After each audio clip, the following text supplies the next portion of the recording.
Jai Hind all of you. Today we will study about the first lesson of civics which is diversity. इस chapter में हम diversity के बारे में पढ़ेंगे. So what is diversity? Diversity मतलब क्या होता है? डाइवर्सिटी मीन्स मेक और टू बिकम मोर वैरिड. यानी कि हम जो अलग अलग डिफरेंसेस देखते हैं अपने आसपास, अलग अलग वैरायटी देखते हैं, उसी को हम डाइवर्सिटी बोलते हैं. अगर हम अपने आसपास देखें तो सभी, फॉर एग्जांपल अगर हम सभी ह्यूमन बींग्स को देखें तो ह्यूमन बींग्स में सभी के चेहरे अलग अलग होते हैं, सभी एक जैसे तो नहीं दिखते. सो उनके लुक्स के हिसाब से वो डिफरेंट होते हैं. इवन उनकी जो चॉइस होती है, अगर हम उनसे किसी चीज़ के बारे में पूछेंगे तो सभी का अलग तरीके का जवाब होगा. तो उनकी जो चॉइस होती है वो भी डिफरेंट होती है. उनका जो वे ऑफ थिंकिंग होता है, सोचने का तरीका होता है, वो भी डिफरेंट होता है. और उनके जो कलर होते हैं वो भी डिफरेंट होते हैं.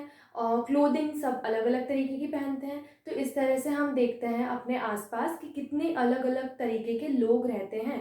तो ये जो वैरायटी होती है, ये जो डिफरेंस होता है, उसी को हम बोलते हैं डाइवर्सिटी. और ये जो डाइवर्सिटी होती है वो हमारे घरों से ही स्टार्ट हो जाती है. हम अपने घर में देखते हैं, जितने भी मेंबर्स हैं हमारे घर में, भले ही हम किसी की तरह दिखते हो, हमारी आंख किसी की जैसी हो, हमारी नाक किसी की जैसी हो, या फिर हमारी चॉइस किसी से मिलती जुलती हो, लेकिन फिर भी घर का हर एक मेंबर एक दूसरे से डिफरेंट होता है. So this is variety. Okay. Variety हम अपने स्कूल में भी देख सकते हैं, हम अपनी कॉलोनी में देख सकते हैं, इवन हमारी जो सिटी है और हमारी कंट्री में भी हम डिफरेंट टाइप्स ऑफ वैरायटी, जिसे हम बोलते हैं डाइवर्सिटी, हम देख सकते हैं. अगर मैं आपसे पूछूं कि सपोज मैंने आपकी क्लास के सभी बच्चों से पूछा what is your favourite colour, तो सभी का जवाब अलग अलग होगा. किसी को वाइट कलर पसंद है, किसी को ब्लैक पसंद है, किसी को ब्लू, किसी को ऑरेंज, किसी को रेड, किसी को ग्रीन, किसी को येलो, किसी को पिंक. तो सबके अलग अलग जवाब होंगे. कुछ के जवाब एक दूसरे से मिल जाएंगे, लेकिन फिर भी हमें बहुत सारे अलग अलग जवाब मिलेंगे. तो इसे हम बोलते हैं डाइवर्सिटी. सभी लोगों को अलग अलग चीज़ें पसंद होती है. So this is diversity. Now अब हमें ये तो पता चल गया कि डाइवर्सिटी हमारे आसपास सब जगह होती है, लेकिन डाइवर्सिटी से हमें क्या फ़ायदा होता है, हमारी लाइफ में वो क्या करती है डाइवर्सिटी. सो डाइवर्सिटी जो होती है वो हमारी लाइफ को और एक्साइटिंग और कलरफुल बनाती है. सपोज अगर आपको एक ही तरीके का खाना रोज़ रोज़ मिले खाने के लिए, तो आप बोर हो जाएंगे कि एक ही तरीके का खाना, एक ही वैरायटी का खाना, कुछ अलग भी होना चाहिए. तो यही होता है डाइवर्सिटी में. अगर हमारे पास अलग अलग चीज़ें हमें दिखेंगी, अलग अलग वैरायटी होगी, तो हमारी लाइफ और ज़्यादा अच्छी हो जाएगी, हमें बोर नहीं लगेगा, हम बोर नहीं होंगे. ओके. सो डाइवर्सिटी की वजह से ही दो लोगों के बीच में जो बॉन्ड होता है वो स्ट्रांग होता है. दो लोग बहुत जल्दी फ्रेंड्स बनते हैं डाइवर्सिटी की वजह से. कैसे? सपोज आपकी क्लास में कोई बच्चा आया और वो किसी दूसरी जगह से आया हो, किसी दूसरी स्टेट से आया हो, या उसका फैमिली बैकग्राउंड अलग हो, किसी दूसरे कल्चर को या दूसरे ट्रेडिशन को वो मानने वाले होते हैं. तो आपको ये क्यूरियोसिटी रहेगी, आप उससे पूछोगे कि तुम्हारे घर में कौन सी लैंग्वेज बोली जाती है, कोई दूसरी लैंग्वेज बोली जाती है, तो तुम्हारे यहाँ पे कौन कौन से फेस्टिवल्स मनाए जाते हैं, कैसे मनाए जाते हैं, क्या कल्चर है तुम्हारे यहाँ, क्या क्या फूड बनाए जाते हैं. तो आपको वो चीज़ें जानने में बहुत क्यूरियोसिटी होगी जो आपके यहाँ पर नहीं होती है. तो इसी वजह से डाइवर्सिटी जो होती है वो दो लोगों के बीच में फ्रेंडशिप क्रिएट करती है, बॉन्ड को और स्ट्रॉन्ग करती है. तो डाइवर्सिटी की वजह से ही हम दूसरे कल्चर्स को, दूसरे ट्रेडिशंस को जानते हैं. दूसरे लोग कौन कौन से अलग अलग फेस्टिवल्स सेलिब्रेट करते हैं वो भी हम जान सकते हैं. सपोज आप जिस कॉलोनी में रहते हो वहाँ पर अलग अलग रीजन के या अलग अलग कम्युनिटी के, रिलीजियस कम्युनिटी के लोग रहते हैं.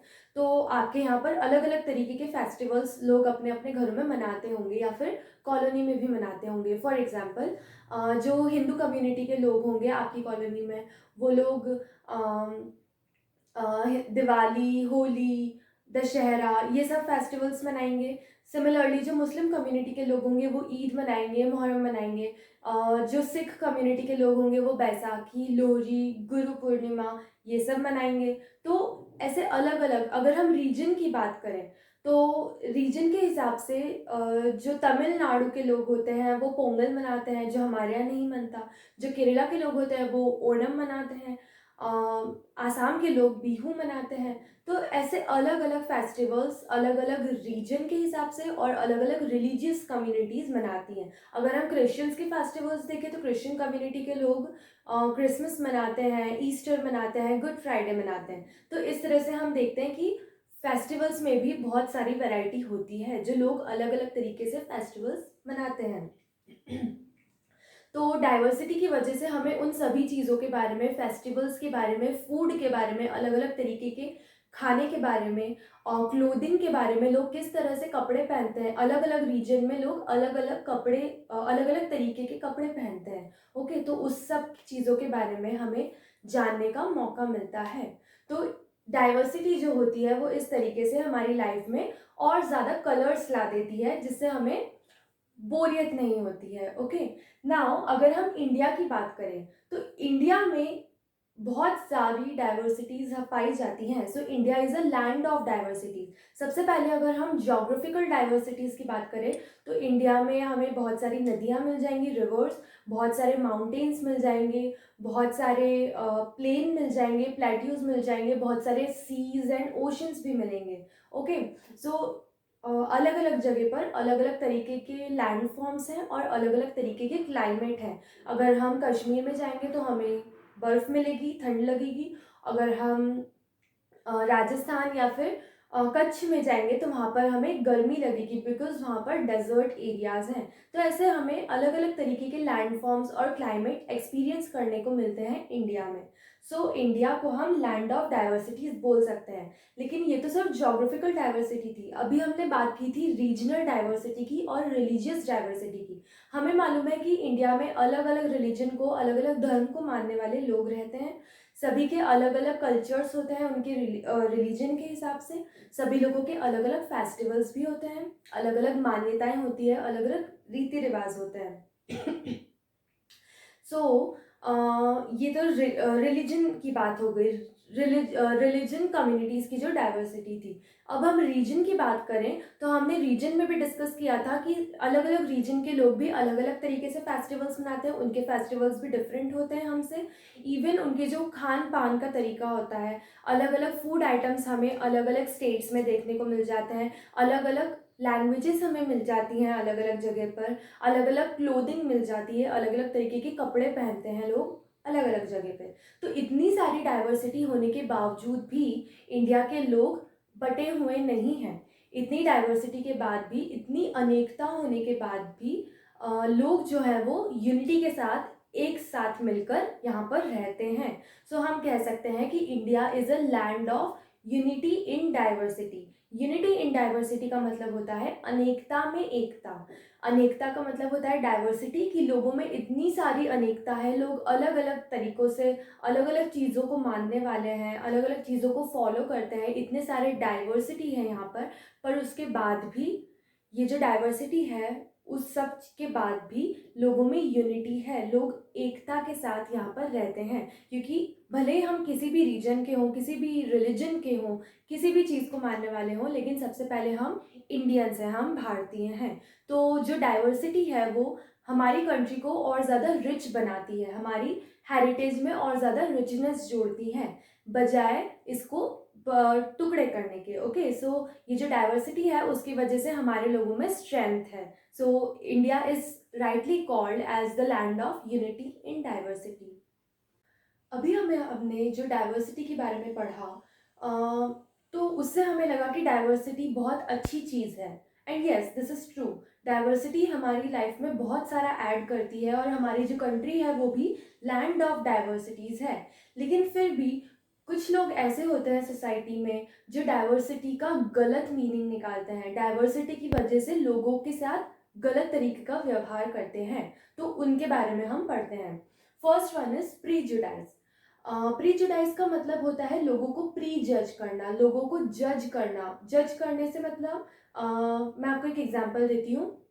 सपोज आपकी क्लास में कोई नया बच्चा आया और आप उसके बारे में जानते नहीं हो, आपने उससे बात भी नहीं की, लेकिन उसको पहली बार देखते ही आपको ऐसा लगा कि ये अच्छा बच्चा नहीं है।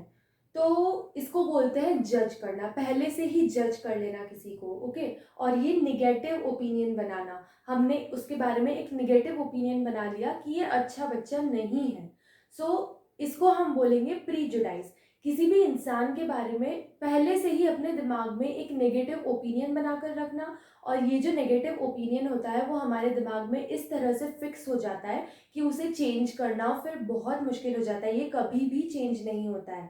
सपोज आपकी क्लास में जो बच्चा आया है उसके बारे में आपने नेगेटिव ओपिनियन बना लिया कि ये अच्छा बच्चा नहीं है, बिना उसे जाने, बिना उससे बात किए आपने उसके बारे में प्रीजुडाइज की धारणा आपने बना ली कि ये अच्छा बच्चा नहीं है। तो अब आप उसके साथ कैसा बिहेव करोगे? आप उसके साथ अच्छे से बिहेव नहीं करोगे। भले ही वो आपसे कितने अच्छे से बात करे, आपकी हेल्प करने की कोशिश करे, आपका फ्रेंड बनने की कोशिश करे, लेकिन आप उसके साथ बहुत बेकार तरीके से आप पेश आएंगे, क्योंकि आपके दिमाग में ये चीज़ घुसी हुई है, फिक्स हो चुकी है कि ये अच्छा बच्चा नहीं है, तो मैं इससे बात ही नहीं करूँगा, मैं इसको अपना फ्रेंड नहीं बनाऊंगा। तो इसको हम बोलेंगे प्रीजुडाइज। तो हमने देखा कि प्रीजुडाइज जो होता है वो दो लोगों के बीच में एक वॉल की तरह, एक दीवार की तरह काम करता है, और प्रीजुडाइज की वजह से हम डिस्क्रिमिनेट करते हैं। डिस्क्रिमिनेट करना मतलब उस इंसान के साथ भेदभाव करने लग जाते हैं। अब भेदभाव मतलब क्या होता है? हम क्लास के बाकी बच्चों के साथ बहुत अच्छे से बातें कर रहे हैं, उनके साथ गेम्स खेलते हैं, उनके साथ अपना टिफ़िन शेयर करते हैं, उनको अपना फ्रेंड्स बनाते हैं, उनको अपना फ्रेंड बोलते हैं। लेकिन वो बच्चा जिसके बारे में आपने ये गलत धारणा बना ली है, नेगेटिव ओपिनियन बना रखा है, उससे आप बात भी नहीं करते हो, उसके साथ आप लंच भी शेयर नहीं करते हो, उसके साथ बैठते भी नहीं हो, और उसको अपना फ्रेंड भी नहीं बनाते हो, ना उसके साथ खेलते हो। तो इसको बोलते हैं डिस्क्रिमिनेशन, यानी कि भेदभाव। आप एक इंसान के साथ और दूसरे इंसान के साथ अलग अलग व्यवहार कर रहे हो, ओके। तो इसको बोलते हैं डिस्क्रिमिनेशन। तो ये बहुत गलत चीज़ है, आप you should not do this, ठीक है। आपको प्रीजुडाइज नहीं करना चाहिए और ना ही किसी के साथ डिस्क्रिमिनेशन करना चाहिए। प्रीजुडाइज से ही सिमिलैरिटी वाला वर्ड है स्टीरियोटाइप। स्टीरियोटाइप का मतलब होता है यही होता है कि अपने दिमाग में कोई चीज़ फिक्स कर लेना, किसी की इमेज फिक्स कर लेना अपने दिमाग में। सपोज आज आपने बहुत बार सुना होगा, बहुत सारे लोगों को आपने बोलते हुए सुना होगा कि अरे ये काम तो लड़कों का है, ये काम लड़कियां नहीं कर सकती, या फिर ये काम तो लड़कियों का है, ये लड़कों का काम नहीं है। ज़्यादातर आपने घर के कामों में, खाना बनाने में ये सुना होगा कि जो घर के काम है, जो खाना बनाने का काम है, ये तो लड़कियों का होता है, लड़कों का नहीं होता। बट इसको हम बोलते हैं स्टीरियोटाइप। हमने एक इमेज फिक्स कर लिया है कि लड़कियों का तो यही काम होता है, वो कुछ और काम कर ही नहीं सकती। बट ऐसा नहीं होता है। आज हम जितने भी ज़्यादातर जो रेस्टोरेंट्स होते हैं, होटल्स होते हैं, वहाँ पर जो शेफ्स होते हैं, खाना बनाने वाले लोग होते हैं, वो मेल्स होते हैं। बहुत सारी जगह पर मेल्स होते हैं। तो हम ऐसा कैसे कह सकते हैं कि सिर्फ लड़कियाँ ही खाना बना सकती है, लड़के नहीं बना सकते? या फिर हम बोलते हैं कि ये काम तो सिर्फ लड़का ही कर सकता है, लड़कियाँ नहीं कर सकती। तो दिस इज स्टीरियोटाइप, और स्टीरियोटाइप अगर हम अपने दिमाग में रखते हैं, बनाते हैं, तो उस वजह से भी हम डिस्क्रिमिनेशन करते हैं लड़के और लड़की के बीच में, ओके। सो ये जो दोनों ही चीज़ें हैं वो बहुत बुरी होती है, और इन दोनों की वजह से ही डिस्क्रिमिनेशन होता है, भेदभाव होता है। Now one more term is here, inequality. Inequality का मतलब होता है लैक ऑफ इक्वालिटी। जब इक्वालिटी नहीं होती है तो वो इनइक्वालिटी हो जाती है। तो इक्वालिटी ना होना मतलब दो लोगों में समानता न होना। हमें पता है कि दो लोग अलग अलग होते हैं, बिकॉज डाइवर्सिटी इज देयर। तो दो लोग अलग अलग तो होंगे ही, लेकिन जब उन दोनों लोगों की डाइवर्सिटी के बेसिस पर हम उनसे गलत तरीके का व्यवहार करते हैं, तो उसे हम बोलते हैं डिस्क्रिमिनेशन। तो इनइक्वालिटी के बेसिस पर अगर हम दोनों के बीच में हम असमानता करते हैं, तो उसे हम डिस्क्रिमिनेशन की तरफ लीड करते हैं। इसका एक एग्जांपल देती हूँ। अगर आपने सुना होगा या आपने देखा होगा कि जेंडर के बेसिस पे इनइक्वालिटी होती है, जैसा कि अगर हो सकता है आपके घर में भी होती हो, कहीं ना कहीं बहुत कम होती हो बट होती हो, या फिर आपने अपने आसपास देखा होगा कि होती हो। तो जेंडर के बेसिस पे कैसे होती है? जो लड़का होता है और लड़की होती है, दोनों को इक्वल नहीं माना जाता है, दोनों के साथ अलग अलग व्यवहार किया जाता है, ओके। सो उसे हम बोलेंगे जेंडर इनइक्वालिटी। तो इनइक्वालिटी करके भी हम अल्टीमेटली डिस्क्रिमिनेशन ही करते हैं दोनों के साथ। अगर हम स्टीरियोटाइप्स की बात करें, वैसे तो तीनों ही चीज़ें बहुत बुरी होती है, भले ही प्रेजुडाइज हो, स्टीरियोटाइप हो या इनइक्वालिटी हो, तीनों डिस्क्रिमिनेशन को ही लीड करते हैं, तीनों की वजह से डिस्क्रिमिनेशन होता है। सो स्टीरियोटाइप्स की बात करें, जैसा कि हमने अभी बताया था कि लोगों ने अपने दिमाग में एक इमेज फिक्स करी हुई है कि ये लड़कों का काम होता है, ये लड़कियों का काम होता है। सो इन स्टीरियोटाइप्स की वजह से लड़कियों पर क्या इफेक्ट पड़ता है? अगर घर के लोगों में ही ये स्टीरियोटाइप फिक्स रहेगा, उनके दिमाग में एक इमेज फिक्स रहेगी, तो उस घर की लड़कियों पर या उस घर की जो लड़की है, बेटी है, उस पर क्या असर पड़ता है? सपोज एक घर है, भाई बहन रहते हैं वहाँ पर, और उस घर के लोगों में ये फिक्स है, उनके दिमाग में ये ओपिनियन फिक्स है, ये स्टीरियोटाइप बना हुआ है उनमें कि जो लड़की होती है वो तो कुछ कर ही नहीं सकती, और लड़कियां ज़्यादा अच्छी नहीं होती है, लड़के जो होते हैं वो ज़्यादा अच्छे होते हैं। आज भी आप अपनी सोसाइटी में देख सकते हैं, बहुत सारे ऐसे बेकार लोग होते हैं जो इन सब चीज़ों में मानते हैं। सो उसका क्या इफेक्ट पड़ेगा उस लड़की पर? जो घर के बाकी मेंबर्स होंगे, वो जितना प्यार, जितना अटेंशन उस लड़के को देंगे, उसके भाई को देंगे, उतना उसे लव एंड अटेंशन नहीं मिलेगा, उसकी उतनी केयर नहीं होगी। उस लड़के को बहुत अच्छे से पढ़ाया लिखाया जाएगा, खूब अच्छे अच्छे तरीके का खाना खिलाया जाएगा, बहुत प्यार से खिलाया जाएगा, बट ऐसा उस लड़की के साथ नहीं होगा। ओके, हो सकता है होगा, लेकिन उतने अच्छे से नहीं होगा जितना कि उस लड़के के साथ उसके भाई के साथ हो रहा है, जिनके घर में ऐसे स्टीरियोटाइप्स फिक्स रहते हैं। ओके, उस लड़की को बोला जाएगा कि तुम्हें सिर्फ घर का काम करना है, ओके, क्योंकि बड़ी होगी, तुम्हारी शादी होगी, तो तुमको दूसरे घर में जाकर भी यही काम करना है, तो इसलिए उसको बचपन से ही घर के कामों में ही लगाए रखते हैं। अगर उसकी एजुकेशन, या तो उसको स्कूल नहीं भेजेंगे, या फिर अगर भेजेंगे भी तो उसको सिर्फ स्कूलिंग कंप्लीट करवाकर उसकी पढ़ाई को वहीं पे स्टॉप कर दिया जाता है। ओके, और उसे बाहर भी नहीं जाने दिया जाता। आज भी बहुत सारे ऐसे होते हैं हमारी सोसाइटी में एलिमेंट्स जो लड़कियों को बाहर नहीं जाने देते, तो लड़कियों को फ्रेंड्स भी नहीं बनाने देते, वो बाहर खेलने भी नहीं जा सकती हैं और ना ही पढ़ने जा सकती हैं। सो ये कुछ इफ़ेक्ट्स होते हैं, और जब जैसे ही वो 18 ईयर्स की हो जाती हैं, वैसे ही उनकी जल्दी से जल्दी शादी करवा दी जाती है। So these are the effects, these are the bad effects on the daughters of such families. और ये बहुत बुरी बात होती है, क्योंकि ये हम डिस्क्रिमिनेट कर रहे हैं, दोनों के बीच में भेदभाव कर रहे हैं। जो जैसा बिहेवियर हम लड़के के साथ रखते हैं, वैसे हमें लड़की के साथ भी रखना चाहिए। सो ये सब चीज़ें नहीं होनी चाहिए हमारी सोसाइटी। इसीलिए हमारे कॉन्स्टिट्यूशन में इक्वालिटी के बारे में बहुत सारी चीज़ें दी हुई है। कॉन्स्टिट्यूशन एक ऐसा डॉक्यूमेंट होता है जिसके थ्रू एक कंट्री को गवर्न किया जाता है। कॉन्स्टिट्यूशन में जो कुछ भी चीज़ें लिखी होती है, it is a written document. उसमें जो कुछ भी चीज़ें लिखी होती हैं, उन्हीं के बेसिस पर एक गवर्नमेंट या फिर उस कंट्री के जो सिटीजन्स होते हैं, जो नागरिक होते हैं, जो उस कंट्री में रहने वाले लोग होते हैं, वो उसी के हिसाब से चलते हैं। हमारे कॉन्स्टिट्यूशन में इक्वालिटी के बारे में, समानता के बारे में ये लिखा है कि इंडिया के जितने भी सिटीजन्स हैं, जितने भी लोग भारत के नागरिक हैं, उनके इक्वल राइट्स हैं। जो एक इंसान को अधिकार मिले हुए हैं, वही दूसरे इंसान को भी मिलने चाहिए। किसी के साथ ऐसा नहीं होना चाहिए कि एक को अधिकार मिले तो दूसरे को नहीं मिले, सबको इक्वल राइट्स मिलते हैं। दूसरी बात ये लिखी है कि किसी के भी साथ डिस्क्रिमिनेशन नहीं किया जाएगा। किसी भी इंसान के साथ आप भेदभाव नहीं कर सकते हैं on the basis of religion, उसके रिलीजन के बेसिस पर, उसकी लैंग्वेज के बेसिस पर, उसके कास्ट के बेसिस पर, उसके जेंडर के बेसिस पर, या फिर वो किस जगह पैदा हुआ है, प्लेस ऑफ बर्थ, उसके बेसिस पर। आप किसी भी बेसिस पर उसके साथ डिस्क्रिमिनेशन नहीं कर सकते हैं।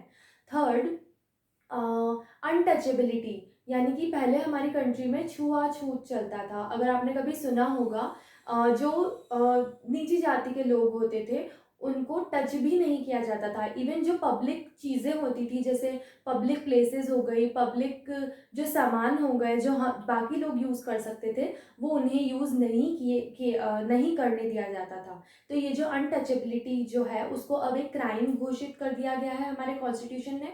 और अगर कोई भी इंसान अनटचेबिलिटी को प्रैक्टिस करता है किसी भी फॉर्म में, तो उसको क्राइम माना जाता है और उस इंसान को सज़ा हो सकती है। ओके, सो हम बोल सकते हैं कि कास्ट के बेसिस पर भी कोई डिस्क्रिमिनेशन नहीं होना चाहिए।